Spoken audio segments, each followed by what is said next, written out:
I think it was the end of last year, Spotify released how percentage of their catalogue that never gets played, which from memory was, somewhere around above 50%. Data that's not actually providing any sort of return. We're just storing that data. For free as well. I mean, they're not For charging. free.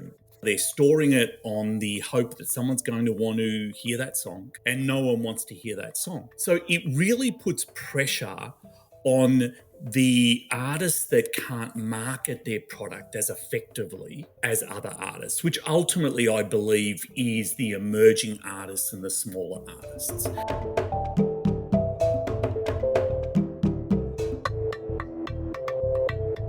Ahoy and welcome to another Music Ally Focus with me, Music Ally's editor Joe Sparrow, and I'm very happy to welcome to this episode Tuned Global's CEO, Con Raso. Tuned Global is a B2B music streaming platform that works with brands and partners all around the world. And I wanted to speak to Con about something that sounds a little bit intangible and distant. That is the cost of storing all the music that gets streamed from our preferred service for us to listen to. But that concept has a bigger, important impact. If it's essentially free for owners of huge catalogues of music to upload their files to someone else's server, then they will. And smaller rights holders like DIY artists and independent labels are thus under increasing pressure to compete against ever-increasing volume. So we talk about what that all means and a lot more in just a minute. And if you're a fan of deliberately obtuse Mancunian post-punk bands, please stay tuned to the end for some hot chat about that.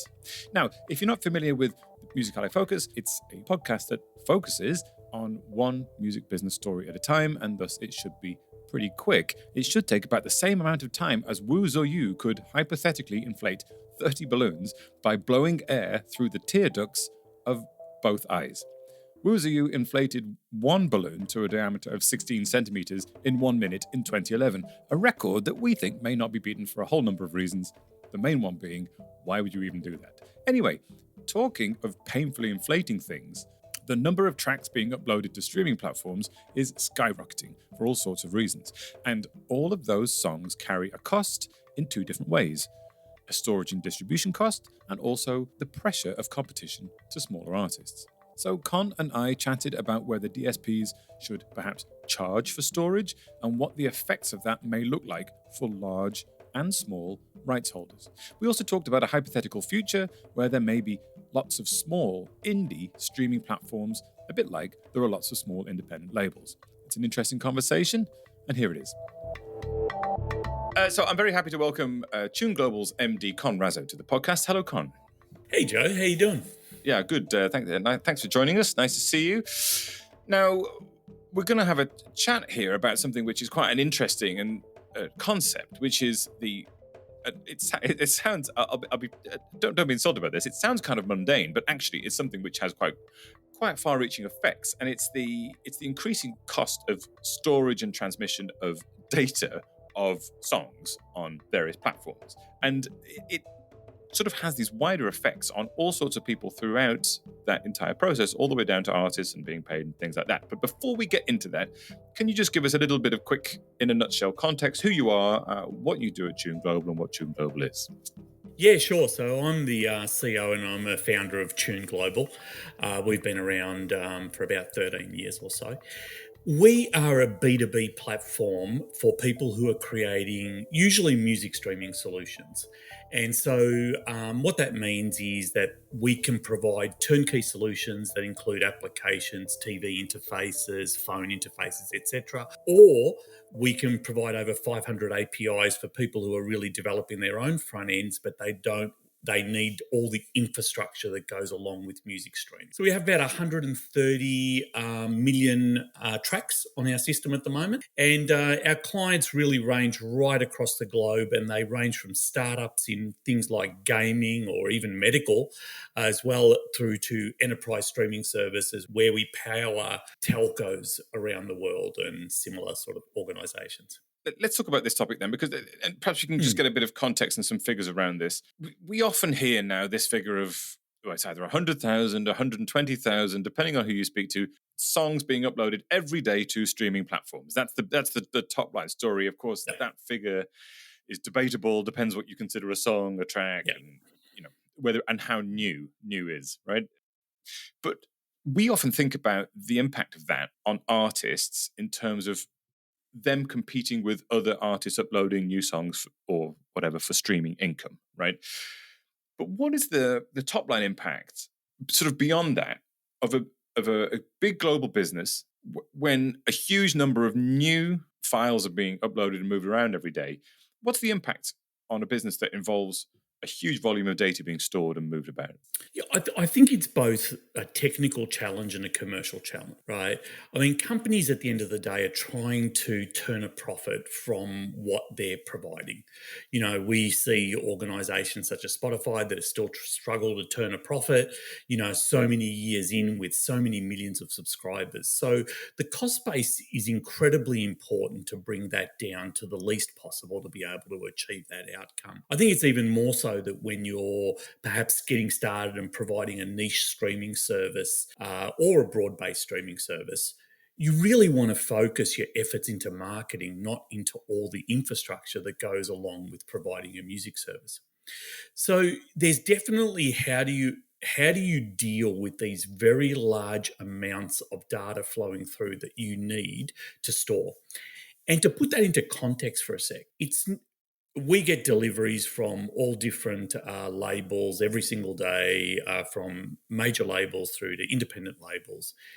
But it's not just the first delivery that you get, it's every update that comes through, which sometimes the updates can be certainly as many as the deliveries.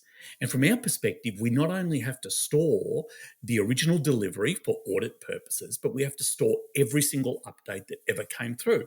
And everyone really has to do that to be able to be ensured that in an audit, they're able to say, yeah, we played something that had the rights because here's the data that came through at the time that said these were the rights that were associated with it.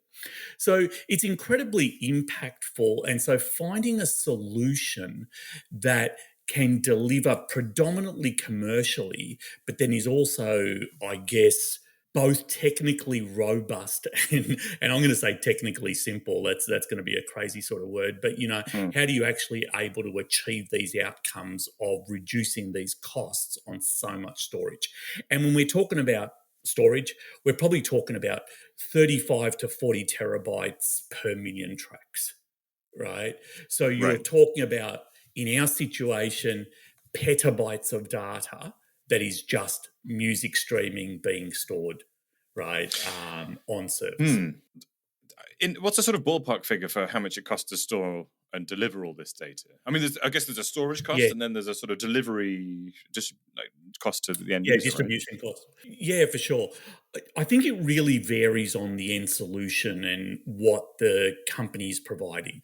Do they have lossless in their mix? Do they support other audio formats? You know, Mm. we support video formats. So they supporting video formats as well. What does that mean? We haven't really talked about video much at this stage. So all those things really impact what the final cost model is. If you look at, you know, if you go to AWS, Amazon Web Services, and look at what their costs are per terabyte, it's about $30 per terabyte per month. So you can see if you're storing petabytes of this, it Mm. quickly can become either very high five figures or low six figures per month. So Right. it's impactful. Although I guess if, for a streaming platform in the context of one that brings in billions of dollars a month, it's still a sort of small figure, but what are the sort of rolling impacts of this? You know, the continued growth of this storage and the infrastructure and the need to sort of stay on top of it.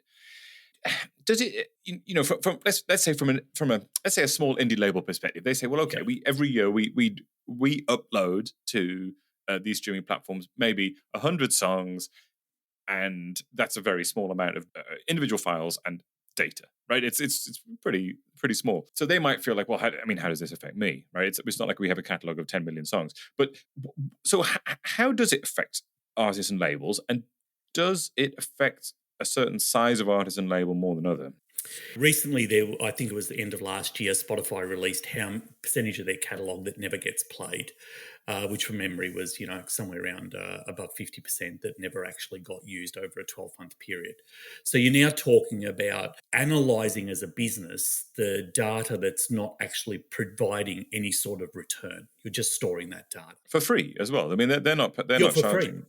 No, they're not. Yeah, exactly. So they're receiving the data, they're storing it on the hope that someone's going to want to hear that song, and no one wants to hear that song. So it really puts pressure on the artists that can't market their product as effectively as other artists, which ultimately I believe is the emerging artists and the smaller artists, because they're most likely going to be generating the lower levels of play. I mean, in a sense, we've seen recently with Spotify around, the 1,000 plays and you're not going to get paid if you're an artist.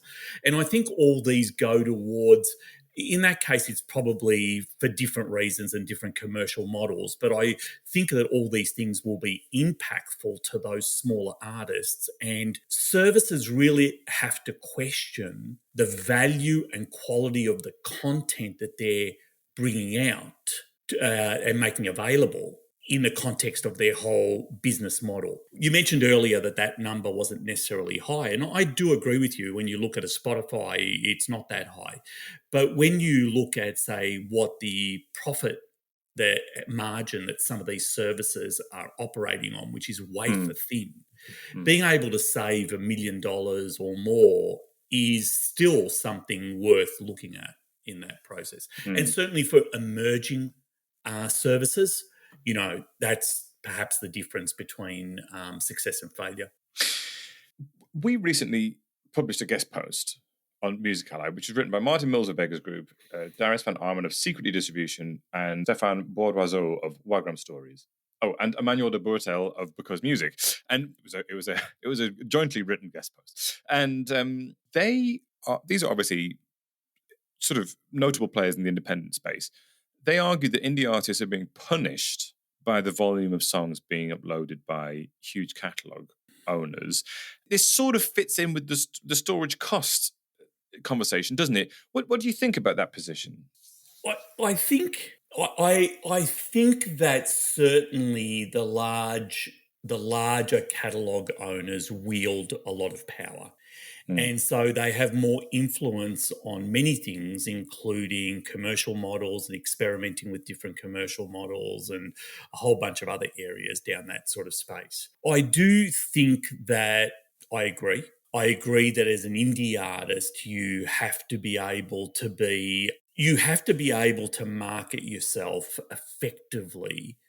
And I think a little bit off track on what we're talking about at the moment, I think it's really the emergence of how do you allow artists to do that on platforms, to be seen and to be able to connect with fans. Because otherwise you're penalizing them because they don't have enough streams, but you're not giving them the opportunity to be heard that other stakeholders can have because they wield more power, right?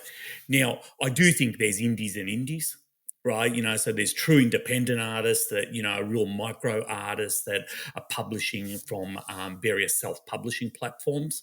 And I think they're the ones that are most at risk of being charged additional fees versus independent artists that still might be going effectively through larger aggregators or distributors to make their content available on digital services. So, I mean, obviously with any system, a mature system, as music streaming is now, it's certainly in its maturation phase. Yeah. You will see the bigger stakeholders.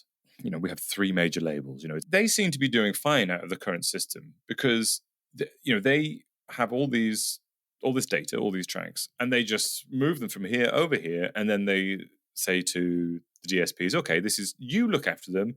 That's your problem now," and then you give us 65% of the money as the rights holders. And that's a very simplified way of looking at it, right? But they have volume, and it's a volume game in that sense. That's how they view it. But from as you said, an independent artist, a true independent or even a quasi-independent, they're not dealing with volume. They're dealing with art and careers and building communities, right? That's where their value comes from. As a sort of keeping this concept of storage and all the costs involved with that process in mind, what are alternatives to this existing system? If the one at the moment is really benefiting big catalog holders. That's a complex question because it probably Yes. goes beyond. And so I do think that enabling, certainly not creating systems that further disadvantage independent artists are really critical. So when you look at the current growth of catalogues, and most people are saying that at the moment it's on the horizon that we might have 450 million tracks that are available, right? Which is a significant number.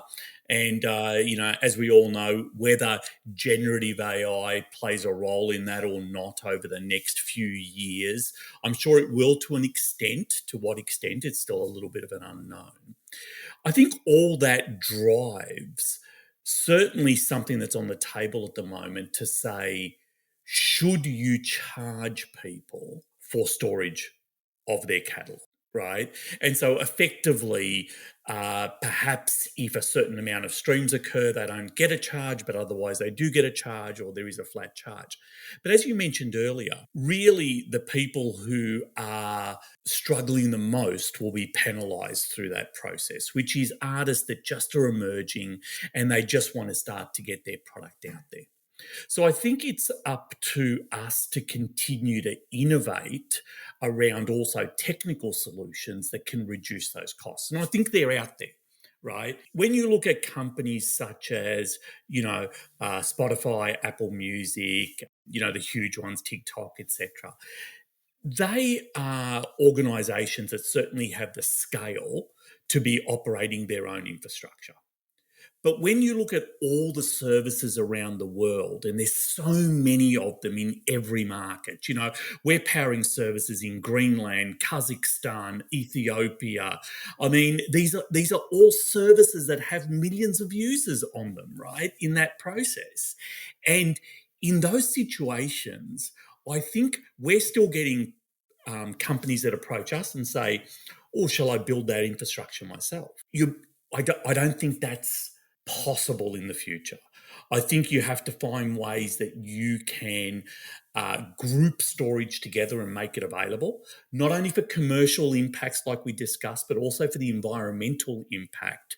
That when you think about how much of exactly the same music is stored in exactly the same way around the world, it's almost a travesty in terms of the impact in the environment through that Well, I was process. about to say, I'm sure that, let's take some of the big players, Apple Music, Spotify, and Amazon Music are all storing exactly the same files, probably in exactly the same server centers, and it's all being served differently, and this doesn't make sense, right? This is Joe, I would say that it's not 4 or 5. I would say it's 100 or 200 DSPs that are doing that.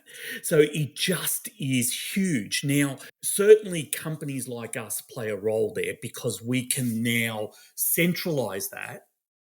We think reduce the cost significantly for people who are accessing companies like us.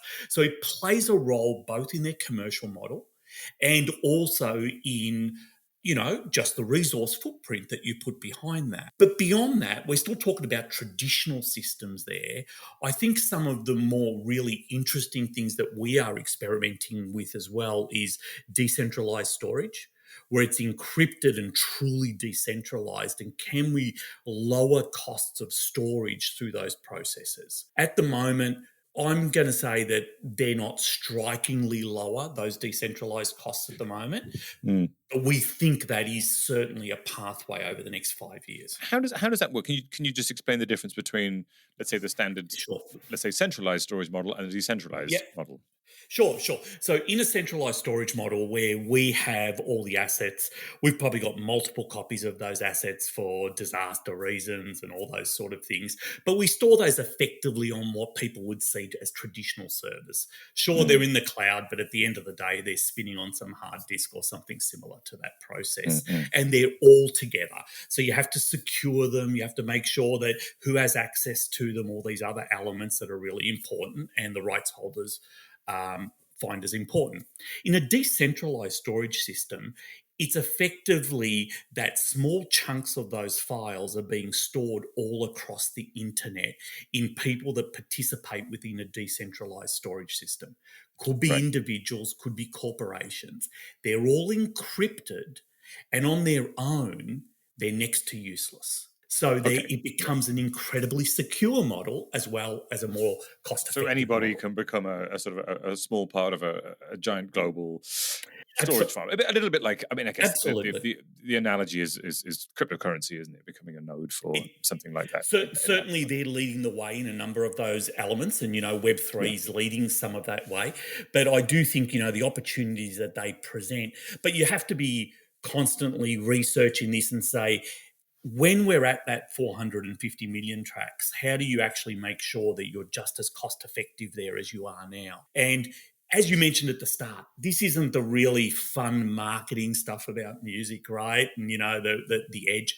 But without it, you can't then build a sustainable business behind it. So someone's got to look at it. One of the interesting things you were hinting at there is you were saying like you have lots of localized streaming platforms all around the world, and that is in itself a fascinating thing, isn't it? About the, sort of the Yeah. different needs of different cultures of and the kind of services that are provided for them and the different music and the way that music is provided for them. That's a one interesting thing in itself.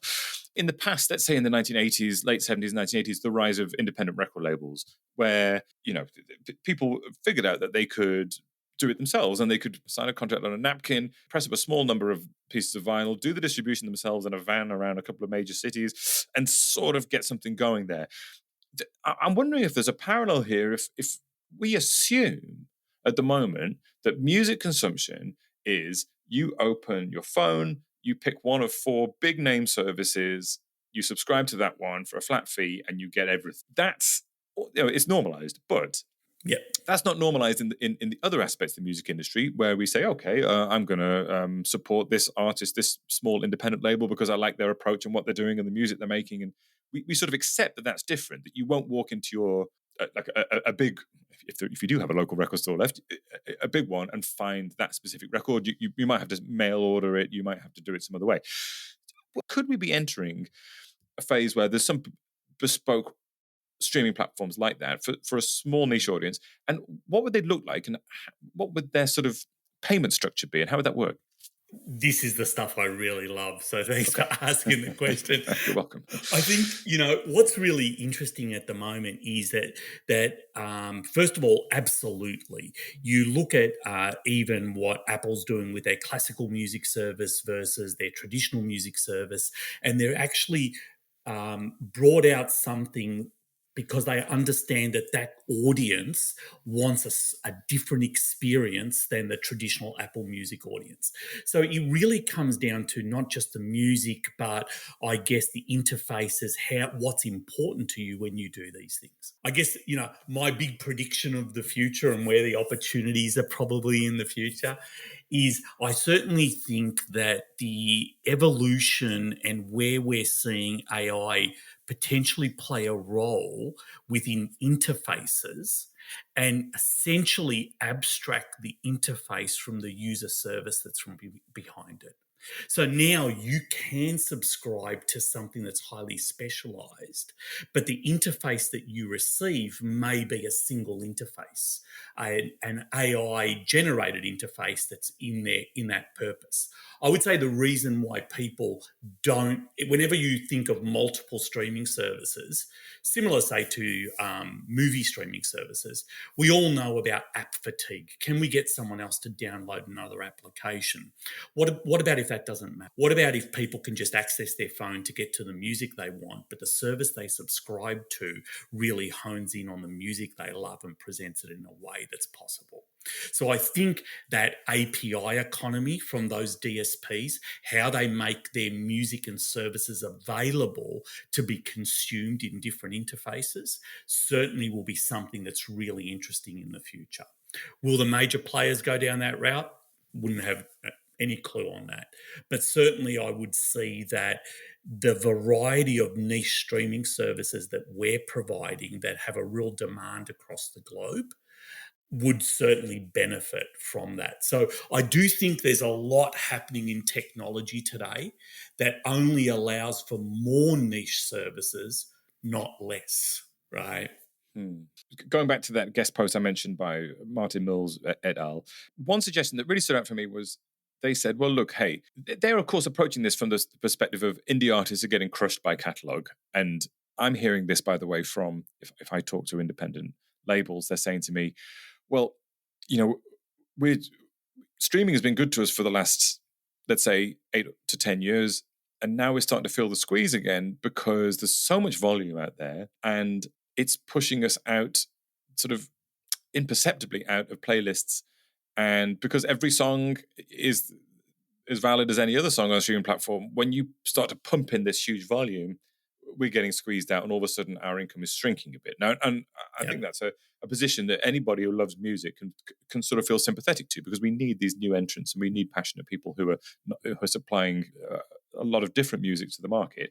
So their suggestion was, okay, let's recognize that there's a storage cost and DSPs could, quote, charge a small flat amount for every track delivered, same to everybody, and that money goes to a pot that recognizes that there are costs involved with uploading and storage tracks that doesn't specifically create value for the service, right? Just purely on the cost side.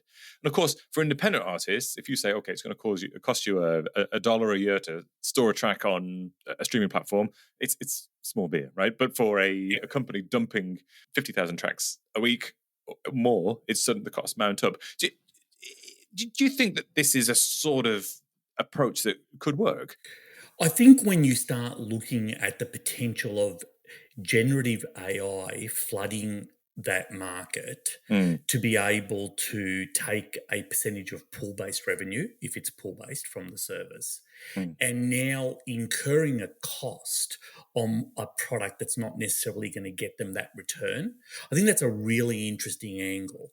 I think it's an interesting angle that potentially helps the independent artists because it stops the factory production of music that just floods that market, right? So I do think that's interesting. I think the flat fee is always a difficult piece to get all stakeholders to agree on. Yep. So I love the idea. I think in practicality, will there be agreement? I think that becomes who wields the most power and ultimately, is much more challenging. I would love to see, though, how a flat fee model, where do those fees actually go? How do they actually help the music industry? Are they going directly just to offset costs, or is there other benefits to that process? I think the dialogue is great. How we move it into something that's actionable is really the critical step, rather than just say, no, here now suddenly it's just more expensive for every independent. And I don't think it is a dollar. I think if once independents start getting charged here, there'll be a real potentially have and have nots, a class system within music. And I think, for me, that's really to be avoided. It's really about giving independent artists or emerging artists the opportunity to grow. Yeah. Okay. Lots to think about there. I'll put some links to you and Tuned Global beneath the podcast for people to check out. One final question. We've talked about, an important but dry topic around the music. We've been talking about moving music around, but let's talk about if you could pick one piece of music to move around and listen to for the rest of your life. What would it be? It can be an album or an individual song. I'm feeling flexible. Oh gosh, wouldn't that be crazy? I mean, I'm a love child of the I guess the British invasion, and I still go back to my classics from that particular time, right? And I was rifling through my dead Kennedys the other day and the like. So I'd still be I think as much as I love going out and hearing new music, I'd still be going back to my core roots of early 80s and just really getting into that stuff. Right. So, Con, are we saying that you'll be the first person to suggest that the record you listen to for the rest of your life would be a Dead Kennedys record? Can I Well, nail you down to this? yeah, let's go with it. Let's go with it. No, if I was going to choose one, I think a band that I absolutely followed everywhere when they came out here from the UK back in the 80s was The Fall, and Oh, right. Okay. Yeah. absolutely. And I would say, I'm not sure about rest of your life. You might want to have a very short life, but it would be a fun life in any case. As an ex-resident of Manchester, I lived there for 10 years. I'm intimately acquainted with the Fall's catalogue. And maybe this is somewhere where we could cut you a bit of slack and say you can have the entire Fall catalogue, because there's a lot of variety there. And there is a lot of variety. And a lot of content as well for a band that released an album every year for 30, 40 years. Exactly. Yeah. Exactly. Keep you busy. All right, I will give you The Fall. You're the first person to have The Fall as well. So respect. All right, thanks, Raso. Thanks very much. Thanks, Joe. Great. And there you go. So if you found that useful, please share the podcast on with someone else who you think will get something out of it. If you want to get in touch with me, I would, of course, love to hear from you. You can email me on joe@musically.com. That's Joe, Joe, @musically.com. We also have a free weekly email called The Knowledge, which rounds up a soupçon of the best news, analysis, marketing insight, and skills from across Music Ally's broad range of services. So sign up and impress your boss. Links are below the podcast, as well as to a bunch of things that Con and I discussed in the interview. And that's it. So thank you for listening. As ever, I've been Joe Sparrow. You have been you. And until next time, farewell.